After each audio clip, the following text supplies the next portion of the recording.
ताई, पावसाचे दिवस सुरू आहेत. पाऊस आला तर मग काय करता? तारपत्री देतो ताई, असाच उघड्यावर राहतो. बापरे, असं उघड्यावरती? हो, उघड्यावरती येतो. मग वर्षभर असंच हो, राहतं? असंच वर्षभर आमचं. आणि मग सगळीकडे फिरत राहता का? हो, सगळीकडे फिरतो. पण मग तुमच्या मुलांच्या शाळा वगैरे? शाळेला काय बाकीचे असतात, काही इथंच असतात. अच्छा, हो, मग ह्या मेंढ्या घेऊन तुम्ही सगळीकडे हो, फिरता? सगळीकडे.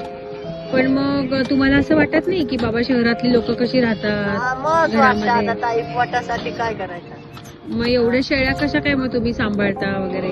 असंच सांभाळतो, सवय लागून गेलेली. सवय लागून गेली आहे. आणि कुठलं तुमचं प्रॉपर गाव? सुप्पा मोरगाव. सुप्पा मोरगाव. हो, चालेल. आणि रोज चालतं एवढं सगळं हो, मग? रोज रोज. बापरे. कोकणातून आलोय आता. हो, हो, मग तिथे तर खूप पाऊस होत असेल हो, ना? खूप. आणि मग हे धान्य वगैरे सगळं बरोबर घेऊनच चालायचं? हा, सगळं सगळं. आणि ताई, नाव काय ग तुझं?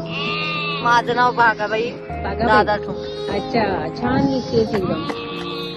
वा वा, भाकरी तर किती सुंदर बघा, एकदम मस्त भाकरी. इकडे तर बघा, ही आता बघा इथलीच लाकडं घेतली आहेत आणि छान गरमागरम भाकरी मस्त.